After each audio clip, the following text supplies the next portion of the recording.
다큐멘터리 역사를 찾아서 제353편 호두패와 만호, 훈장인가 질곡인가.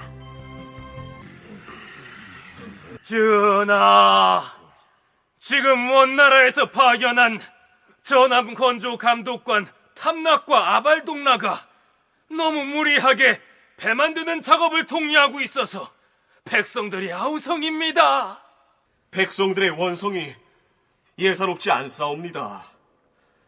선박건조 부역을 명받은 사람들 중에는 아예 살던 집을 버리고 도망치는 사례가 속출하고 있사옵니다. 허나 원나라 황제의 3차 일본 원정 방침이 확고한 터에 우리 고려가 감당해야 할 출정 준비를 마다할 수는 없는 일 아니요.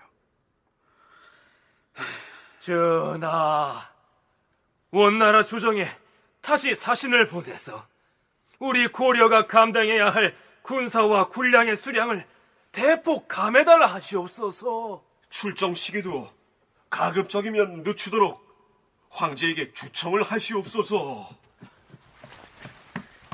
주상 전하, 원나라에 사시들어 갔던 대장공 정인경이 돌아왔사온데 기쁜 소식을 가지고 왔사옵니다.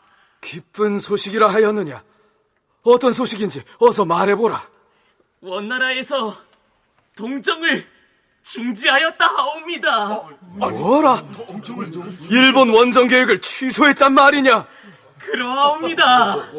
황제가 전하기를 이제 고려에서도 군사 징발과 전함 건조를 중단하라 하였다 하옵니다. 잘 되었구나. 정말 잘 되었구나.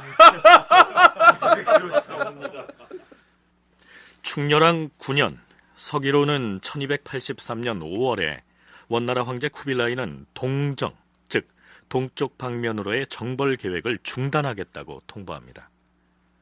제3차 일본 정벌 추진 준비 작업을 중단하겠다는 것이었죠. 그러나 쿠빌라이는 일본 원정을 글자 그대로 중단한 것이었지 포기한 것이 아니었기 때문에 고려사에는 그 이후로도 일본 정벌 준비에 관한 내용이 간헐적으로 등장합니다. 그러나 결국 3차 원정은 이루어지지 않았기 때문에 이후로 나타나는 일본 정벌 관한 기사는 원칙적으로 건너뛰도록 하겠습니다. 충렬왕 11년 7월, 원나라의 동로화, 즉 인질로 가 있던 김흔이 돌아옵니다. 이 김흔이 누구냐 하면 김방경의 아들입니다. 지난 시간에 원나라 조정에서 고려의 개국공신 유건필의 후손 유주와 김흔이 벌였던 한바탕 설전을 소개했었지요. 유주가 황제에게 이렇게 아뢰었다. 황제 폐하, 오랑캐를 시켜서 오랑캐를 치는 것이 중국의 전통적인 병법이옵니다. 이번에 추진하는 일본 원정 때에는 몽골군은 참여하지 말게 하시고 고려군과 저기 남방의 오랑캐인 만자군만 보내시옵소서. 그리고 고려에서 군량 20만 섬을 준비하도록 칙명을 내리시옵소서. 김은이 분개하여 유주에게 말하였다. 니놈은 명색이 고려의 개국공신 유건필의 후손이 아니더냐? 그런 자가 황제에게 그따위 소리를 짓거리다니 아예 나라를 무너뜨리기로 작정을 한 것이더냐? 고려의 국왕을 어디 왕이라 할 수 있느냐? 진을그로 빚어 만든 부처님 한 가지지. 임금 측근에 기생하는 윤수, 이정, 원경, 박의, 양선대 같은 간신배들이 긁어모은 재산만 하더라도 군량을 충분히 대고도 남을 것이야. 나는 고려에서 그 간신들을 몰아내고 사만을 바로잡으려고 황제에게 그런 말을 한 것이야. 뭐라? 아무리 간신들이 밉기로 어찌 나라에 해가 되는 그따위 말을 짓거릴 수 있단 말이냐? 자, 이렇게 설전을 벌였던 김흔이 고려로 돌아온 것입니다. 주상 전하, 신 김은 황제로부터 귀국 명령을 받고 돌아왔사옵니다. 오, 그래. 잘 왔도다.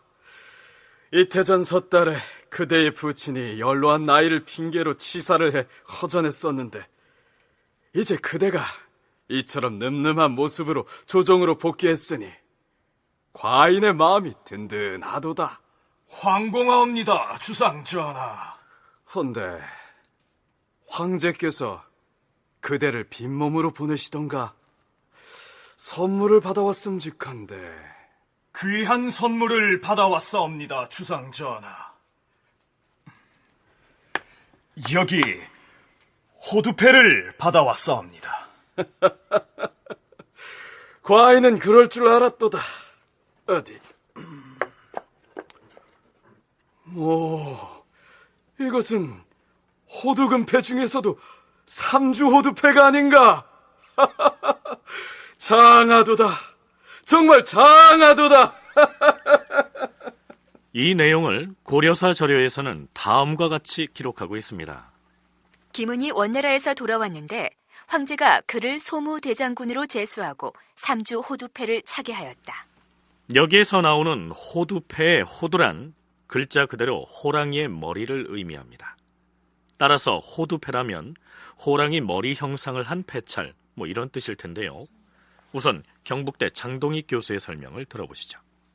호두패는 호부라고도 하며 신분을 표시하는 것으로 금패와 은패가 있는데 4품 이상은 금패를, 5품 이상은 은패를 받습니다.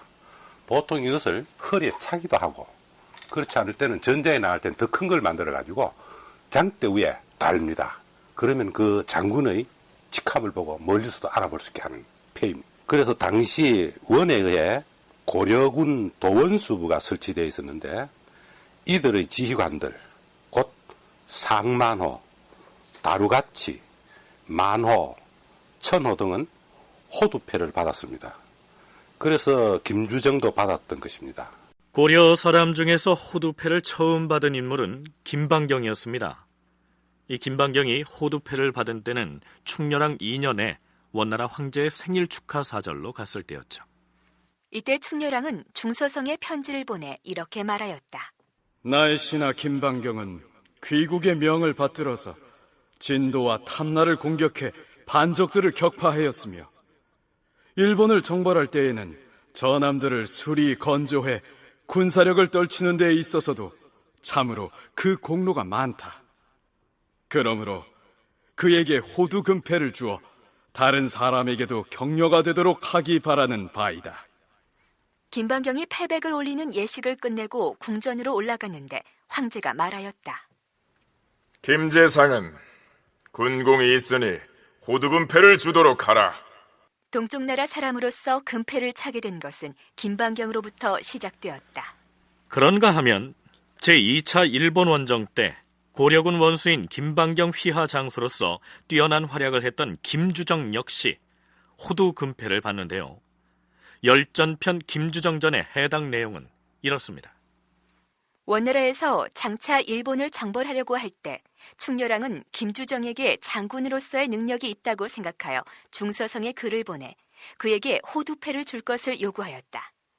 그러자 원나라에서 그를 소용대장군으로 임명하고 호두금패를 주었다. 그러니까 김방경과 김주정이 받은 것은 호두금패였는데요.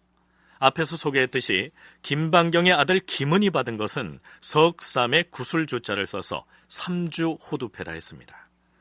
구슬이 3개 박힌 호두패, 이런 뜻일 텐데요.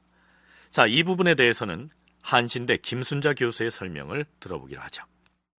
금패, 금으로 만든 패가 있고 그걸 소지하는 사람이 있고 그 다음에 이제 은으로 만든 패를 가진 사람은 물론 그거보다 낮을 것이고요. 그런데 금패 중에서도 무늬 없는 금패를 갖는 사람이 있고 가장 이제 상급자들이 갖는 것이 호랑이 무늬로 새겨진 것 호두금패. 그런데 금자 빼고 그냥 호두패라고 합니다. 그런데 그 안에 또 등급이 있어서 찾아보니까 호두금패도 다시 4등급으로 나누어져서 거기에 이제 구슬을 몇 개 박느냐. 그래서 제일 이제 높은 것이 3주 해서 3가지 구슬 3개를 박은 것, 그 다음에 2주, 그 다음에 1주, 그 다음에 구슬을 전혀 박지 않은 그냥 호두패. 이렇게 나누어진다고 합니다. 그러니까 쿠빌라이가 김흔에게 호두패 중에서 최고에 해당하는 3주 호두금패를 수여한 것은 아마도 그가 김방경의 아들이라는 사실이 크게 작용을 했겠죠. 그런데 호두패와 연관지어서 한 가지 더 짚어볼 부분이 있는데요. 만혼이 천혼이 하는 호칭이 그것입니다. 충렬왕 8년 8월조의 고려사 기사에는 이러한 내용이 보입니다. 대장군 인우가 원나라에서 돌아왔는데 황제가 내류 고정수를 순마 천호로 임명하고 금패를 주었다. 충렬왕이 고정수를 총애하였기에 황제에게 글을 보내 미리 청했던 것이다. 여기에서 충렬왕의 추천을 받은 인후라는 사람이 황제 쿠빌라이로부터 받은 것은 호두 금패와 함께 천호라는 관등이었습니다. 그런가 하면 김주정이 쿠빌라이로부터 호두 금패와 함께 제수받은 관등은 1만 만자의 집호자에 만호였습니다. 대체 이 천호니 만호니 하는 것은 또 무엇일까요? 장동희, 김순자 두 교수의 얘기를 차례로 들어보시겠습니다. 원지배 이전에는 우리나라에 만호관이 없었습니다. 그래서 원대에 들어와서 원의 군사체제를 모방해서 만호제가 실시됩니다. 그러나 이제 이 만호라는 것은 유목민들은 전쟁을 날 때 가족을 좀 거느리고 다니기도 하고, 한 일호, 호가 한 집 아닙니까? 일호에 한 사람의 장정을 차출합니다. 그래서 기본적으로 만호는 10,000명의 가족을 거느린다 또는 장정을 거린다는 의미인데, 실제로 동원 숫자 된 것은 만호의 경우는 6,000호 이상 되면 만호를 칭하게 된 것입니다. 그 후에 1,000호, 100호도 수백가, 수십가를 거니는 군관들을 말하고 있습니다. 이제 만호, 천호, 또 백호라고도 나옵니다. 이게 십진법 단위로 얘기하는 것인데, 이게 이제 유목민족 사회에서 유목민족들이 어떤 사회를 조직하는 그러한 방법인 것 같습니다. 그래서 이거는 몽골족뿐만이 아니고 여진족도 이러한 방법으로 사회를 조직했고, 성경책에 보면 10부장, 100부장, 1000부장 나오는 것하고 같은 의미입니다. 그래서 그 문자 그대로 해석을 하면 백호 같은 경우에는 100호구를 관장하는 그 부족장 같은 사람. 그래서 그렇게 보면 이제 만호 같은 경우에는 10,000명의 호구를 관장하는 그 부족장 내지는 군사 지휘자 이렇게 되니까 상당히 고위직이라고 할 수가 있고, 유목민족은 이동하면서 생활을 하기 때문에 군사 조직과 사회 조직이 일치돼 있는데, 만일 이동 중에 전쟁이 발발할 경우 평소 조직돼 있던 만호와 천호 혹은 백호 단위의 지도자가 각 호당 장정 한 면씩을 징발해서 군사 지휘권을 행사하게 된다. 이런 얘기죠. 물론 만호라고 해서 그가 거느린 군사가 반드시 1만 명이냐 하면 그건 아니고 수천 명을 관장하는 경우도 있다는 얘기입니다. 그렇다면 고려에서 이 만호 제도와 호두패를 어떻게 활용했는지를 살펴보도록 하죠. 충렬왕 14년 정월. 주상전하, 원나라에 갔던 장군 장순용이 돌아왔사온데 황제가 만호와 천호 그리고 백호에게 금패와 은패 그리고 쌍주금패를 하사하였다 하옵니다. 그래. 그렇다면 금패는 박지량과 라유, 한희유, 장순룡에게 줄 것이며 은패는 백호 이하의 군사들에게 나눠줄 것이다. 자, 좀 특이한 경우인데요. 예전에 김방경 등의 경우에는 충렬왕이 원나라 황제에게 호두패를 주도록 천거를 하면 쿠빌라이가 만호나 천호 등 관등과 함께 호두패를 내려줬는데요. 앞에서 소개한 충렬왕 14년 정월의 경우에는 원나라에서 금패와 은패, 쌍주금패 등을 한꺼번에 여러 개 받아와서 고려의 국왕이 재량껏 나눠주고 있습니다. 김순자 교수는 이 경우를 이렇게 설명합니다. 원래는 이제 만호에 해당하는 어떤 그 지휘권을 준다고 할 경우에는 몽골 황제가 직접 주었을 것 같은데, 고려에 줄 경우에는 고려의 어떤 관리들 개개인을 지목을 해가지고 주는 경우, 예를 들면 김방경 같은 경우에게 줬다 하는 경우는 해당하는데, 그 이후에는 충렬왕의 요청에 의해서 원나라에서 일괄로 오는 것 같습니다. 그래서 사실은 황제 임명권인데 고려 관직자들에게 거기에 해당하는 패를 줄 경우에 그 임명권을 아마 고려 국왕이 행사하도록 그 쿠빌라이 칸도 그것을 용인했던 것이 아닌가. 그러니까 금패나 은패를 주는 것이 기본적으로는 황제의 권한이지만 어느 시기에 이르면 고려의 국왕이 그 권한을 행사하도록 허용한 것이다. 이러한 얘기죠. 흥미로운 점은 이미 호두 금패를 받은 고위 관리가 충렬왕이나 제국대장 공주에게 밉보여서 그것을 빼앗기는 경우도 생겨났다는 사실입니다. 김주정이 호두패를 박탈당했던 대표적인 인물인데요. 그 내용은 나중에 소개하기로 하죠. 그렇다면 고려의 충렬왕은 왜 그렇게 쿠빌라이에게 자신의 신하들을 천거하면서 만호를 제수해달라, 호두금패를 내려달라 이러한 식으로 적극적으로 요청을 했을까요? 홍다구나 그다음에 흔도 같은 사람들도 황제가 임명한 이러한 그 금패를 가지고 있었을 것이고 거기에 상응하고 이 사람들하고 대등하게 대접을 받으면서 고려의 어떤 장군이나 이런 사람들이 군사 지휘권을 행사할 때 원나라 관리로부터 어떤 위상을 인정받고 혹은 함부로 이제 군 지휘권을 침해받지 않기 위해서는 우리도 원나라 황제가 준 금패를 가진 군사령관이다. 그러한 어떤 필요에 의해서 이러한 것을 달라라고 요청을 했던 것 같습니다. 그러나 그것이 오히려 이제 질곡이 될 가능성도 있는 것이죠. 충렬왕 11년 12월의 기사를 보면 이러한 대목이 있습니다. 동령부 천호 한신과 최탄 그리고 현유철이 고려의 천호 계문비의 관하 사람들을 잡아가지고 무고하기를 이 무리들이 재상 염승익과 함께 모의하여 우리들을 죽이려 하였다라고 하여 요동 선위사와 함께 안찰부에 고발하였다. 이에 선위사가 사람을 보내와서 국문하고 원나라의 추미론에서도 사신을 보내 요동도의 안찰사, 참사 등과 함께 와서 신문하자 충렬왕이 김주정, 조인규, 류비 등을 보내 원나라의 사신과 함께 염승익을 데리고 동령부에 가서 해명하니 한신 등이 무고한 것이 발각되어 처벌받았다. 여기에서 나오는 한신과 최탄은 지금의 평양 지역에서 반란을 일으켜서 그 일대의 땅을 몽골에 갖다 바쳤던 고려로 치면 반역자죠. 이후에 그 지역은 동령부가 설치돼서 원나라 영토로 복속돼 버렸다는 사실은 수차 소개한 바 있습니다. 자, 바로 그 최탄과 한신이 고려의 관리들이 자기들을 죽이려고 음모를 꾸몄다는 식으로 무고를 했다가 결국 발각돼서 원나라 조정으로부터 처벌을 받았다. 이러한 내용이죠. 그런데 이 기사를 유심히 살펴보면 반란을 일으켜서 평양 일대의 땅을 몽골에 갖다 바쳤던 동령부의 우두머리 한신과 최탄의 관등이 천호로 나와 있다는 사실을 발견할 수 있습니다. 최탄과 한신은 같은 황제의 신하라고 해서 고려의 국왕은 견제해 왔었는데 그가 쿠빌라이로부터 받은 착호가 천호이니까 고려의 충렬왕이 황제의 신하라 해서 그 격이 같다고 생각하느냐? 비록 너희들이 조국을 배반하고 몽골에 귀부하였으나 너희들은 기껏해야 천호에 불과하지 않느냐? 고려의 내 신하들 중에는 만호가 수두룩하다. 알겠느냐? 이렇게 큰 소리를 칠만하다는 것이죠.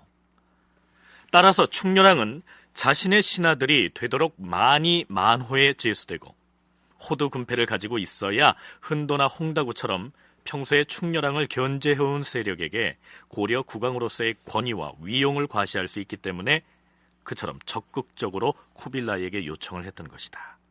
이러한 분석입니다. 그런데 만호나 호두패를 가진 사람이 많다는 것이 좋기만 하는 것이냐? 이러한 문제가 고려 조정 일각에서 제기됩니다. 충렬왕 14년 2월 주상전하, 원나라에 갔던 중랑장 정지연이 귀국하였사온데 이번에도 금패와 은패를 가지고 왔사옵니다. 그래, 잘하였구나. 과인이 그 금패와 은패를 누구에게 줄 것인지 잘 생각해서 나눠줄 것이니라. 하운데 전하, 외람된 말씀이오나 우리 고려 조정에 만호가 늘고 호두패 폐용자가 불어나는 것을 마냥 좋아할 일이 아닌 줄 아려옵니다. 아니, 황제가 우리 고려 조정의 신료들을 신임하여 만호 자기를 내리고 호두패를 하사하는 것인데 어찌 그것이 많을수록 좋은 것이 아니라 하는가? 주상 전하, 우리나라는 사실상 백성만 있고 따로 군대라는 것이 없는 셈이옵니다. 만일에 우리가 황제에게 만호, 천호의 금은패를 덮어놓고 많이 청했다가 원나라 조정에 무슨 일이 생기면 곤란해질 수도 있을 것이옵니다. 그렇사옵니다. 우리가 원나라에게 무턱대고 호두패를 많이 청했다가 나중에 원나라에서 그 패의 수효만큼 군사를 징발하겠다고 하면 어떻게 하시겠사옵니까? 이 시기에 충렬왕이 금패, 은패를 많이 요청했던 구체적인 사유는 모르겠습니다. 이보다 조금 전에 고려가 원에 복속할 때 황제 쿠빌라이는 고려의 군대가 4만 명이니까 그 4만 명을 동원해서 원의 각종 별난에 보내라고 요청한 적이 있습니다. 그럴 때 고려는 우리는 그렇게 없다라고 했던 분위기 하에서 아마 요 패를 요청했던 것입니다. 그러면 이제 결국은 패의 수에 따라서 군대를 징집하기 때문에 당시의 지배층들은 일부 반대를 했었겠죠. 가령 극단적으로 해석해서 고려 조정에서 황제로부터 만호의 제수를 받은 사람이 10명이라면 10만 명의 군사를 징발하라고 명하고 또 20명이면 20만 명의 군사를 징발하라고 할지도 모르는데 만호 자기와 호두패를 많이 받는다고 그저 좋아만 할 일이냐? 이러한 우려를 하는 사람들이 있었다는 얘기죠. 충렬왕 11년 3월 전하, 원나라의 단사관과 요동 선의사가 동진의 북면으로 조사관을 파견하였다 하옵니다. 그렇다면 본시 우리 고려 사람으로서 고려에서 죄를 짓고 그 지역으로 넘어간 사람들을 돌려보내겠다는 것이요. 그런 줄 아옵니다, 전하. 통진 쪽뿐만 아니라 김인년 이후로 원나라에 간 사람들 모두를 찾아와야 할 터인데. 그 문제로 중랑장 정지연을 보냈으니 조만간 답이 있을 것이옵니다. 전하, 차제의 원나라 조정에 강력하게 요구하여 동령부의 행태를 막아야 합니다. 지난번에 동령부가 우리 고려의 수완과 곡주를 빼앗으려 하는 바람에 큰 다툼이 있지 않았사옵니까? 그 문제는 이미 중서성의 요청에 단사관을 파견하여 동령부의 약탈을 감시하게 해달라 요구했으니 앞으로는 경들이 걱정할 일은 없을 것이니 안심해도 좋을 것이요. 앞에서 소개한 이 내용들은 고려와 원나라 사이에 서로 양쪽 국경을 넘어간 자국 소속의 인구를 되찾아오려는 움직임을 나타낸 것입니다. 몽고군이 처음으로 요동으로 진격했을 때에 전쟁을 피워서 이것을 살고 있던 주민들이 전부 중국이나 한반도 남쪽으로 내려왔습니다. 전쟁이 끝난 후에는 들판이 완전히 비어있지 않습니까? 비어있으니까 농사를 짓기 위해서는 인민의 확보가 가장 절실했던 것입니다. 그래서 몽고, 고려 양국 사이에는 자국민을 서로 찾아오려고 하여 여러 가지 분쟁이 일어났습니다. 당시에 고려인도 몽고군을 따라 요동 및 쌍성 총강부 지역 북쪽으로 옮겨갔습니다. 이들을 시한하는 시기적인 분기점이 김인년입니다. 김인년은 1259년에 해당하는데 이때는 고려가 몽고에 완전히 항복한 해입니다. 몽골이 고려를 처음 침입했을 때부터 수십 년 동안 전쟁이 계속되는 과정 중에 전쟁 포로로 잡혀간 사람도 많이 있고 전쟁이 끝난 다음에 자발적으로 원나라 땅으로 넘어간 그 유민이지요. 그런 사람들도 상당히 많이 있습니다. 고려 입장에서는 전쟁 이후에 인구가 많이 줄어들어서 이러한 인구들이 절실히 필요했고 그래서 그 사람들을 되찾아오고 싶습니다. 그런데 사실은 원나라 입장에서도 또 원나라 중앙정부나 혹은 지방 군사령관 혹은 지방에 있는 관리들도 그러한 인구가 필요한 것입니다. 그래서 항상 분쟁이 생겼습니다. 고려하고 원나라하고 이제 전쟁을 끝내고 강화협정을 맺을 때 이러한 인구를 어떻게 처리하겠다. 그러니까 종전협정 그 처리 방법을 의논한 것이 있습니다. 장동익 교수와 김순자 교수의 설명을 함께 들어봤는데요. 고려의 경우 이제 일본 정벌 준비도 중단하기로 했겠다. 모처럼 평화 시기를 맞아서 나라 밖으로 빠져나간 자국 소속의 인구를 되찾아와서 농업 인구를 확보하려고 했던 것입니다. 고려가 원나라에 요구할 수 있는 대상은 기민년, 즉 1259년 이후에 원나라로 넘어간 고려 사람들이었습니다. 왜 기민년 그 해가 기준점이 되느냐고요?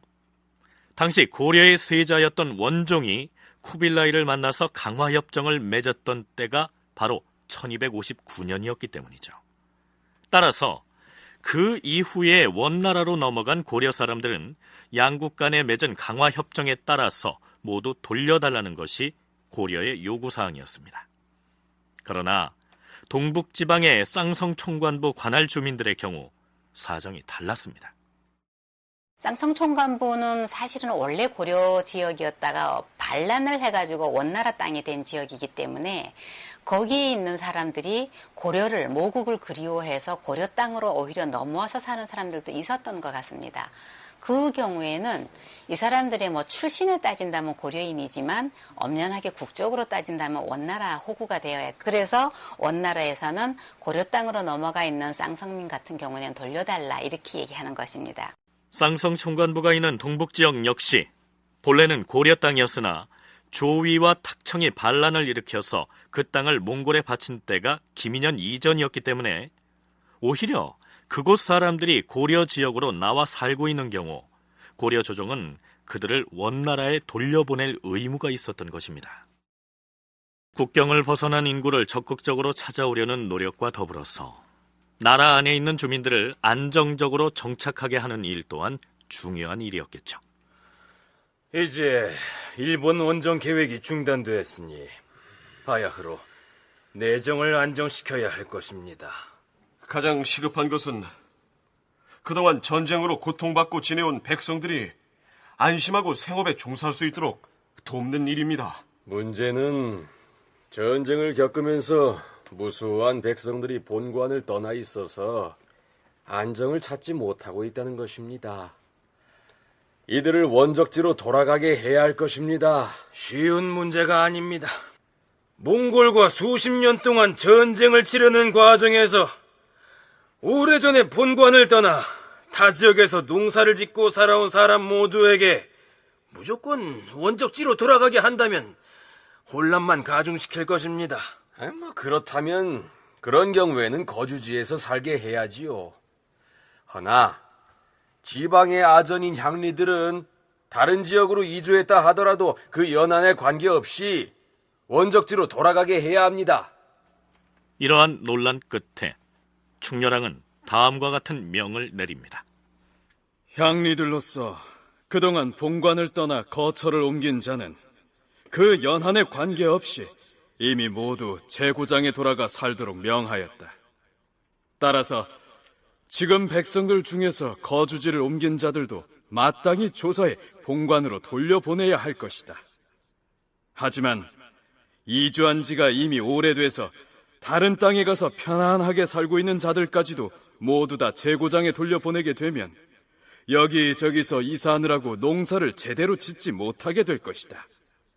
그러므로 이전의 규례에 의해 이미 제고장에 완전히 돌아간 사람들 이외에는 모두 다 이동하지 말고 현재의 거주지에서 생업에 종사할 수 있도록 해야 할 것이다. 고려시대에는 원칙적으로 사람이 이주의 자유라는 것이 없습니다. 그래서 원래 자기가 살던 본적지, 본관이라는 말로 표현을 했는데 거기에서 정착해서 농사를 지으고 살고 해당된 세금을 낸다든가 아니면 향리 같은 경우에 향력, 해야 하는 일이 있습니다. 그런데 몽골하고 전쟁 기간도 30년이 됐고 그 이후에도 거의 한 20년이 지난 세월이니까 이 사람들이 많이 이동해 있습니다. 사실 전쟁 기간에는 일단 살기 위해서 도망을 갔다가 도망간 지역이 더 좋으면 그냥 정착하는 경우도 있는데 고려 정부의 입장은 원칙적으로는 모든 사람을 되찾아가서 원래 살던 본적지로 되돌려 보내는 것입니다. 이걸 이제 환본시킨다 이렇게 얘기합니다.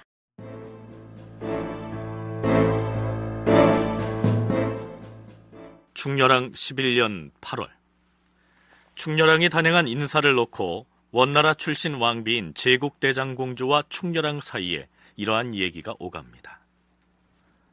전하, 동경부사로 누구를 임명하였다 하시었습니까?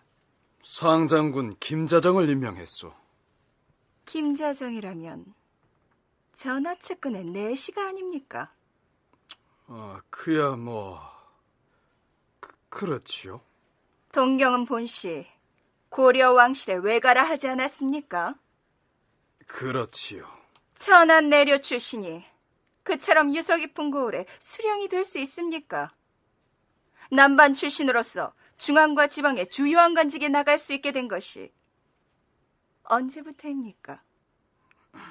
선왕인 원종대왕 때부터입니다. 그래요. 전하께서는 역시 그분의 아드님이십니다, 그래요. 고려사 저료를 보면 이 기사의 말미에다가 공주가 그렇게 말하자 왕은 부끄러워하는 기색이 완연했다. 이렇게 붙여놓고 있습니다. 몽고군과 40년간 전쟁 가까이 했습니다. 3.1초 진화까지. 그러니까 소백산 이북 지역, 그러니까 지금 말하면 강원도, 충청도, 전라도 지금 완전히 불바다가 되었죠. 그러면 이제 결국 몽고와 평화를 하고 난 이후에 가장 경제적인 기반이 되는 것이 경주, 안동, 상주가 되겠습니다. 그럼 아마 이 당시 충경주 지역은 고려왕실의 외가이기도 하지만은 충렬왕의 경제적 기반, 그걸 탕목읍이라고 합니다. 이 되었을 거고, 안동은 공주의 탕목읍입니다. 그러니까 이제 공주 입장에서 봤을 때는 내려배 출신, 내려배는 궁중의 각종 잡무에 종사를 해요. 출신인 김자정을 경주 부유수로 임명했습니다. 그러니까 공주가 좀 비아냥거린 것이죠. 김자정이 부유수로 임명된 동경은 지금의 경주입니다. 고려 현종의 어머니가 경주 출신인데다 현종의 후손들이 왕위에 올랐기 때문에 일반적으로 경주를 고려 왕실의 외가라고 칭했던 것이죠. 더군다나 경주 인근에는 공주 자신의 탕모급, 즉 시급지가 있는 곳이어서 관심 있게 지켜보고 있었던 모양인데, 이 김자정이 동경부사가 되자 그의 출신을 두고 충렬왕을 조롱한 것이죠. 여기에서 제국대장공주가 충렬왕을 향해서 언제부터 남반 출신이 지방의 요직에 임명됐느냐고 물었는데요.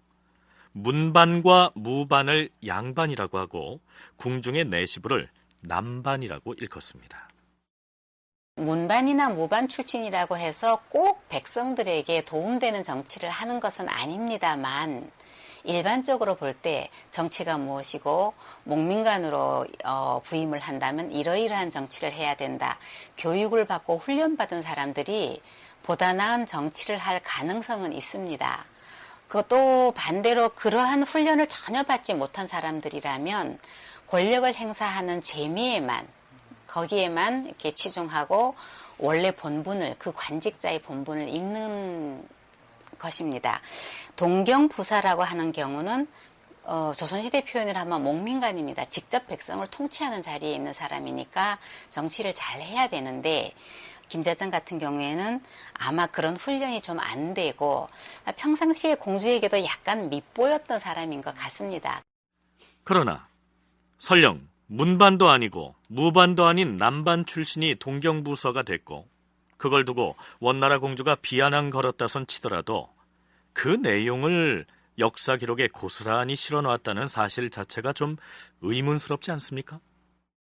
기본적으로 이제 그 고려사라는 기록은 유교사관에 입각해서 쓰여집니다. 그런데 유교사관에서는 훈련받지 않은 천한 신분의 사람들이 권력에 참여하는 것 자체를 용납을 안 합니다. 그러니까 그런 것에 대해서 비판적일 수밖에 없고요. 그 다음에 일반적으로 이렇게 정치 훈련을 전혀 받지 못한 사람들이 좋은 정치인 내지는 좋은 목민관이 되기가 쉽지 않습니다. 그러니까 실제로 충렬왕 주위에서 그러한 사람들이 오히려 권력을 행사하고 부정부패를 하고 가렴주구를 하는 쪽에 많이 그 치중을 했을 가능성이 있습니다. 원나라 공주의 지적은 거기에서 그치지 않습니다. 고려사 저료의 기사는 이렇게 이어집니다. 왕이 일찍이 음률의 뜻을 두어서 내시를 시켜 악공들에게 풍악을 연주하게 하였는데 공주가 사람을 보내서 왕에게 고하였다. 전하, 나는 음악으로 나라를 잘 다스렸다는 소리를 들어본 적이 없습니다. 공자가 말했습니다. 음악을 통해서 정치한다고. 그 음악을 통해서 새로운 정치의 방향을 제시했다면 좋겠지만 현실사의 얼음, 그러니까 몽고 전쟁 속에서 완전히 피폐됐지 않습니까? 그걸 외면한 채 잔치와 음악을 관심을 가졌다는 겁니다. 한편 공주 입장에서는 낯설고 물쓰는 이국 땅에 와가지고 충녀랑이나 한 개인에게 매달려 살아야 합니다.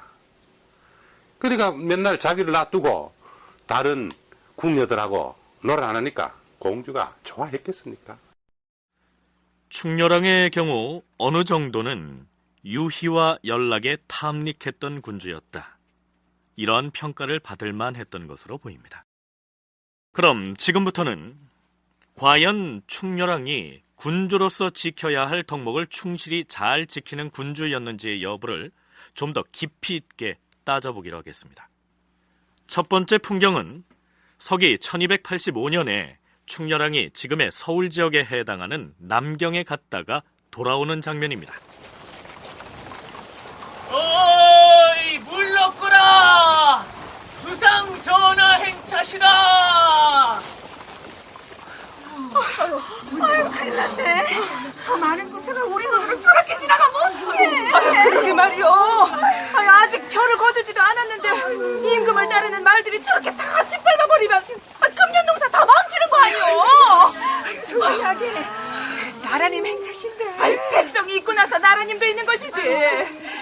어찌 주소도 하나 전답을 저렇게도 못쓰게 만들어버릴 수 있단 말인가. 왕이 남경에서 돌아오고 있었는데 아직 별을 거두지 않은 논을 왕을 따르는 자들의 말들이 모두 짓밟으니 백성들이 모두 원망하였다.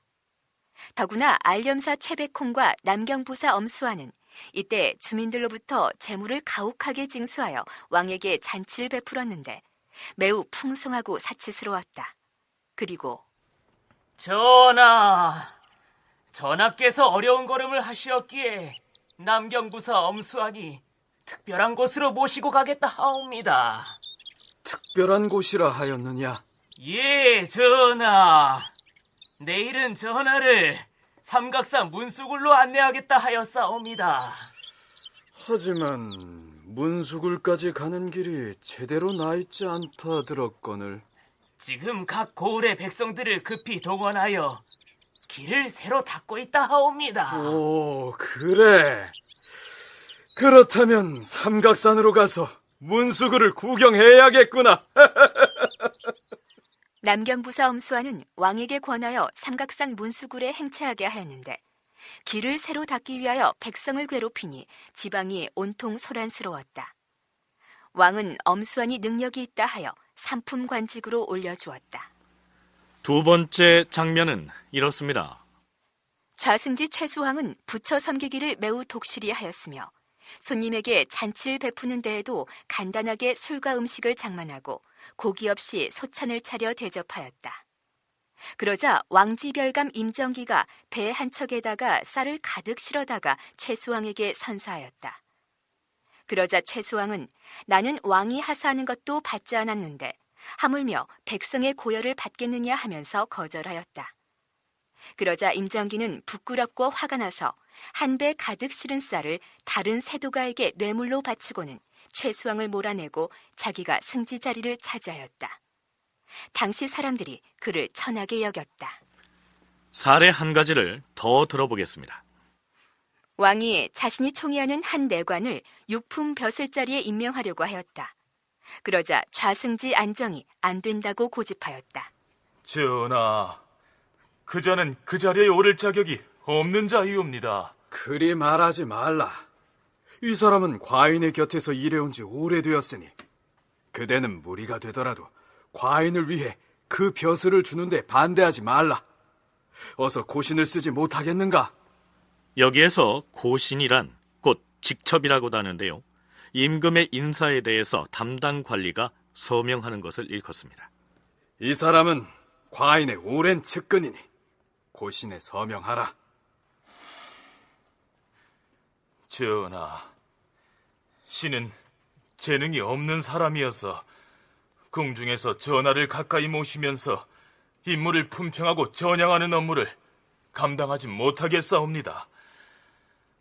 바라건대 신은 사직을 할 것이니 어진 사람과 교체하여 주시옵소서.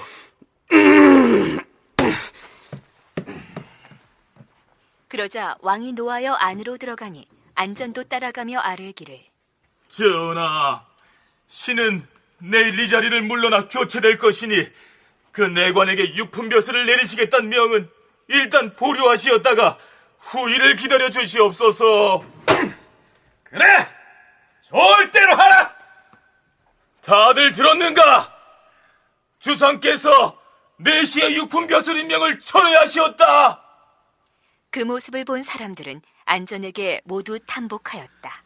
자, 이상의 세 가지 풍경을 보고 어떤 생각을 하셨습니까? 우선 충렬왕은 자신의 측근 세력에 대한 총애가 지나쳐서 그들에게 요직을 주기 위해서 무리를 하는 사례가 자주 나타납니다. 충렬왕이 유난히 자기 총애하는 사람들을 관직에 임명하기 위해서 다른 관리들에게 좀 압박을 가하는 기록도 많이 나옵니다. 원래 고려의 관리들은 국왕이 누구를 관직에 임명하려고 할 때 거기에 동의하는 권한이 있습니다. 그걸 고신이라고 하는데 담당자가 그 고신에 서명하지 않으면 국왕이 아무리 원해도 임명할 수가 없었습니다. 그래서 어떻게 보면 국왕권이 자기 마음대로 전행하는 것을 견제하는 그러한 어떤 관리 시스템이 되어 있었다 이렇게 볼 수 있습니다. 그런데 이제 충렬왕은 그걸 넘어서려고 한다는 점에서 많이 비판적인 기사가 나옵니다. 그런데 문제는 충렬왕이 총애하는 측근 세력은 대체로 천한 신분 출신에다 부정과 부패와 가렴주구를 일삼는 간신 혹은 탐관오리의 모습으로 그려지고 있다는 점입니다. 전통적인 관념에서 볼 때 관리의 자격이 안 되는 사람들이 임명되고 있다라는 사실, 그걸 지적하는 것입니다. 문반과 무반, 원래 관리가 될 자격이 있는 그 출신들, 그 다음에 이제 하위직 같은 경우면서 실무에 담당하는 남반 출신 사람들이 하는 일. 근데 그러한 어디에도 속하지 않는 사람들이 그 관리로 등용되는 것에 대한 그 비판적인 기록, 이렇게 볼 수 있고요. 또 다른 하나는 충렬왕이 인사권을 남용하고 있다라는 데 대한 비판입니다. 관리들이 수백 년 동안 내려온 그 고려 사회의 어떤 관리 시스템을 충렬왕이 부정하고 그 고신권도 인정하지 않고 자기가 총애한다는 이유만으로 자격을 갖추지 못한 사람들을 자꾸 임명하려고 한다는 거기에 대한 비판. 그렇다면 충렬왕은 왜 과거 급제자 등 기존의 지배층 관리들을 측근으로 삼지 않고 이른바 내료배 출신들을 무리하게 곁에 두려고 했을까요? 부왕인 원종 때 같은 경우에는 삼별초난이 계속 진행되고 있잖아요. 삼별초의 항쟁이 지속되기 때문에 완전히 몽고에 굴복하지 못했습니다. 그 다음에 원종도 무인 집정자들에 눌려가지고 왕권이 떨치지 못했습니다. 그래서 고려가 왕이 권을 떨치게 되면 충렬왕 됩니다. 그러면 충렬왕은 그러한 추락된 왕권을 확보하기 위해서 여러 가지 정책을 강구하였는데 그 중의 하나가 자신의 측근 세력을 육성한 것이다. 그럼 이 측근 세력이라는 건 바로 뭐냐면 정부의 공적인 조직을 통해서 확보하는 건시 조직이 아니고 자인의 개인적인 궁궐 내의 어떤 사조직 같은 그런 게 바로 측근 세력입니다. 그럼에도 불구하고 고려사 등의 기록에 충렬왕의 왕권을 떠받치는 세력 모두가 그처럼 부정적인 인물이다, 이렇게 봐서는 안 된다는 게 김순자 교수의 견해입니다. 충렬왕대 관직자들이 전체적으로 어떤 정도 비중으로 구성되어 있었을까? 아니면 이렇게 기록에 나오는 것처럼 부정적인 행동을 하는 사람들이 다수를 차지했을까?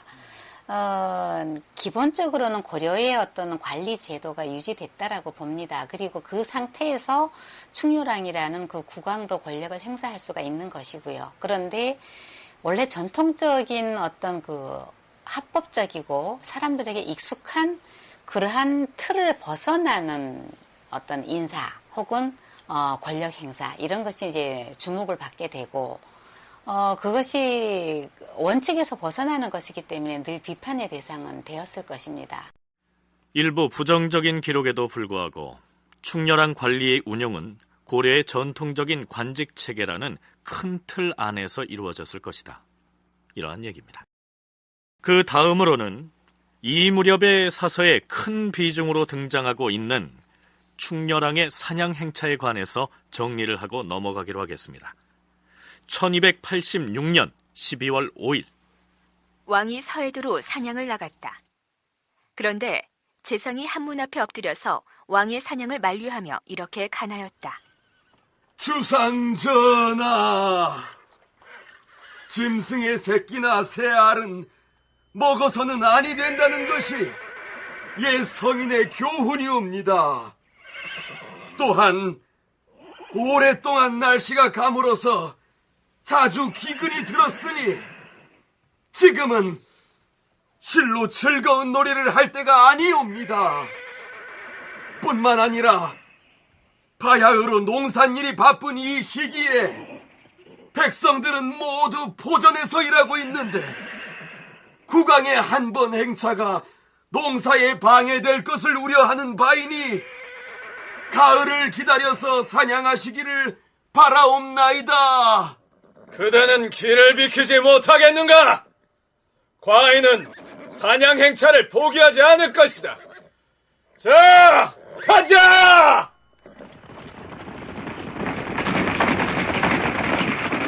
재상이 만류하였으나 왕은 그 말을 듣지 아니하였다. 그런데 이 기사에 대해서 경북대 장동익 교수는 충렬왕을 조금은 너그럽게 이해하는 차원에서 의견을 내놓습니다. 충렬왕이 사냥을 즐겨하며 농번기에도 많이 행하였다는 것은 그 자신의 기호에 의한 것이 아니겠습니까? 오늘날에도 스포츠나 어떤 유의를 좋아하는 사람들은 근무 시간에도 근무지를 일탈하는 사례가 많이 있는데 충렬왕도 그러한 경우가 아니겠습니까? 그렇다고 해서 제왕이 맨날 일이나 하고 있겠습니까? 또 순수의 목적 또는 고려시대는 도참사상의 영향, 풍수지리설과 결부된 왕실의 기반을 강하게 유지하기 위해서는 일정 기간 동안 순수를 합니다. 그 순수하는 과정에서의 어떤 부정적인 면만이 고려사에 반영될 수 있습니다. 예전에 고구려 등 고대 국가 시기를 탐색할 때 군주가 사냥 행차를 하는 것은 단순한 유희가 아니라 군사훈련의 목적 외에도 자신이 지배하고 있는 영토에 대한 순수 등 다양한 목적이 있음을 거론했는데요. 고려사의 기록에는 충렬왕의 사냥에 관한 내용을 너무 부정적으로만 기술해 놓은 측면이 있다. 이러한 얘기입니다. 그런데 한신대 김순자 교수의 견해는 조금 다릅니다. 국왕이 사냥을 간다는 것 그 자체는 뭐 사시사철 언제든지 간에 이건 민폐입니다. 분명합니다. 그리고 또 이제 그 사시사철 중에서도 특별히 농번기에 간다 이런 더 큰 폐가 되겠지요. 그 다음에 국왕이 사냥을 간다고 할 때 뭐 소수의 사람들만 데리고 가는 것이 아니고 어마어마한 사람들이 동원이 되니까 사실은 그 동원되는 사람들의 먹는 것을 공급하는 것도 일이고 그 다음에 이제 논밭을 그냥 마구 짓밟는 것도 문제가 됩니다. 충렬왕 13년 4월 같은 경우에는 이때 이제 공주까지 대동해서 서해도에서 사냥을 한 기록이 나오는데 보면 기마한 사람만 1,500명이라고 나옵니다. 제가 생각해보면 2,000명은 넘었겠다 어쨌든. 말 탄 사람만 1,500명이었다면 그들의 시중을 드는 사람들까지 합해서 2,000명이 넘었을 텐데 이들이 일주일쯤 머문다고 할 때 현지의 지방반들이나 백성들이 감당해야 할 경비에다 농작물의 피해 등이 막대했을 것이란 얘기입니다. 그런데 원나라 출신 왕비인 제국대장 공주가 충렬왕과 함께 사냥 행차를 했다는 기사가 심심치 않게 등장합니다. 충렬왕 8년 8월 왕이 공주와 함께 충청도로 사냥 나갔다. 그런데 임진강을 건너면서 공주가 노하여 왕에게 말하였다. 사냥놀이를 하는 것은 급히 해야 할 국사가 아닌데 전하는 어찌하여 나를 데리고 여기까지 올 수 있단 말이오. 이 외에도 서해도로 행차했던 사냥에도 참여하는 등 공주가 사냥터에 나선 사례가 사서에 나온 것만도 여러 차례입니다. 아마도 원나라 황실의 사냥 문화에 익숙한 탓이 아닌가 여겨집니다. 사냥하는 것 자체를 좀 즐겼던 것은 사실인 것 같습니다. 그런데 그게 이제 굳이 얘기를 하자면 고려 국왕으로서 필요한 측면도 있기는 있습니다. 원나라에 가가지고 그 원나라의 대칸을 모시고 같이 사냥에 그 수행을 한다든가 아니면 몽골 귀족들하고 같이 하는 경우도 있고, 사실은 충효랑 비인 제국공주 같은 경우도 사냥에 상당히 익숙한 사람이거든요. 근데 어쨌든 이것이 이때 그 원간섭기에 들어가면서 고려 국왕에게 나타나는 새로운 어떤 그 하나의 그 행동, 그 취미 활동이라고 해야 할는지, 사실은 원나라 영향에서 벗어나는 공민왕 때까지 국왕의 사냥은 기록에도 여러 번 나오고 계속 비판적인 기사가 실립니다. 그런데 고려서의 사냥 기사 중에는 조금 특별한 내용도 있습니다. 고려서 세가편 충렬왕 8년 9월 기사를 보면 충청도에서 사냥하였는데 화렵을 했다가 백성들의 곡식을 태웠으므로 그 값을 변상하여 주었다. 화렵이라면 불을 놓아서 사냥을 했다는 얘긴데요. 저 산모퉁이에 불을 지를 것이다. 몰입꾼들은 노루가 도망칠 길목으로 가서 대기하고 있다가 짐승이 도망쳐 오거든 주상전하가 계시는 쪽으로 몰이를 하면 될 것이다. 자, 불을 놓아라. 노루가 도망친다. 저격하라. 화렵은 사냥하는 사람들에게서 항상 어느 시기에나 어느 나라에서나 나올 수 있는 기록입니다. 충효랑도 이 화렵을 했다고 나오는데 이제 불을 질러서 사냥을 했다 이런 뜻인데요. 산에서 이제 한쪽에서 불을 놓으면 짐승들이 한쪽으로 몰려갑니다. 그러면 반대편 쪽에서 그 짐승들의 길목을 지키고 뭐 징이나 꽹가리를 치면서 또 동물들의 이제 혼을 빼고 해가지고 사냥을 즐기는 방법인데, 화렵이라는 건 사실은 그 동식물의 어떤 싹까지 완전히 그 제거하는 것이기 때문에 아주 그 안 좋은 행동이 아주 표본적인 것입니다.